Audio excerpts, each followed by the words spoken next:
So, the mysteries, suspicions, and powerful people surrounding one of Epstein's least discussed properties, which is Zorro's Ranch. Now, Zorro's Ranch is located in Stanley, New Mexico, an extremely small and isolated town, perfect for perverts, right? I mean, the population history in 1990, there was 31 residents. Not too many doors to knock on if you ran and escaped and were looking for help. Matter of fact, we'll get into that later, showing you the low population and how far away it was from somebody else's house. So in 2000, there was 52 residents. And also in 2013, only in 2020, there was 108 residents. So this town has stayed relatively small for a very long time. And that's why it really doesn't make much sense to have such a huge, I mean, look at this sprawling. I mean, I get it. Some people want to be away from everybody else, but Jeffrey Epstein's reason for being away from everybody else is a lot different than a normal human being. As you can see, the house has everything, including these gorgeous sunsets, just plains, fields. It's a high desert. There's also nobody around.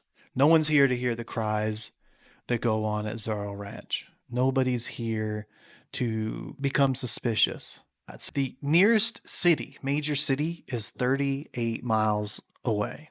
Santa Fe is 50 miles away. So Epstein was always in these elite social circles. So why would he buy a massive property in a place barely on the map unless you needed complete privacy and secrecy? And also, how did he know about this area?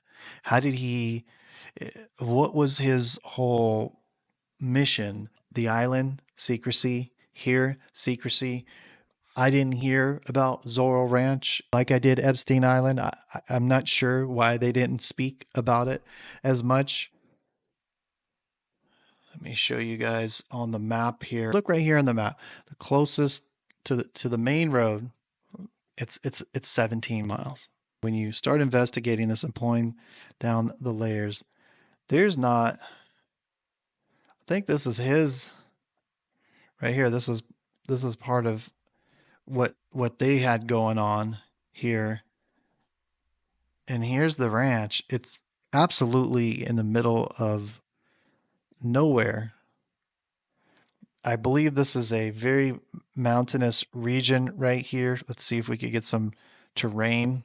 I mean, trying to get away from Epstein's would be super treacherous.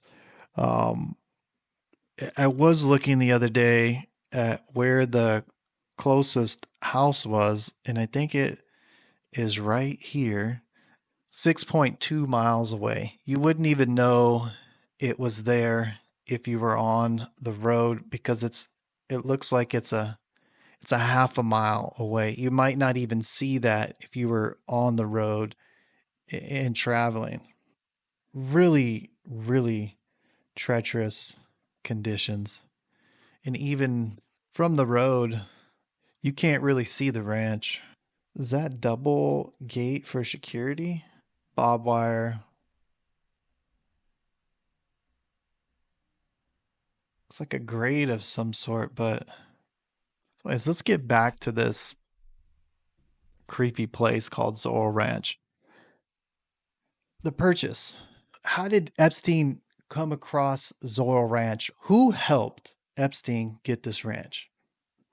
It was bought in 1993 from the family of former New Mexico Governor Bruce King. Now we know that Epstein floated in circles of the upper classes, influential people, world's most powerful, world's most famous, world's most rich, and obviously hung out with them. And they knew who he was. I don't know if they knew who he was, but they knew of him. Knowing Epstein in these circles what was a regular thing to see him with the stars. I could see maybe he found out through somebody else that somebody was selling this land and In 1993, he bought this land from the New Mexico governor Bruce King, and Bruce King served three separate terms as New Mexico governor. So Epstein built a 26,700 square foot mansion with a 2,100 square foot living room on the land. So just to kind of give you a breakdown of 2,100 square feet, that's some people's whole house. That was his living room. And the 26,700 square foot mansion, well, some people's parcels, large parcels, 10,000 square feet. So he had a house that was three times a large parcel, and that was just the house. Again, this was on over 7,000 acres. So, in addition to that, Epstein wasn't a rancher. So, the question is, who tipped him off about this massive property in a political family's hand? It could be, we could pull out all the conspiracies, but we could also see that in networking, someone's going to hear about something from time to time. But it definitely fits. If he was putting the word out that he was looking for some land where he could purchase that was off grid, this was definitely the place.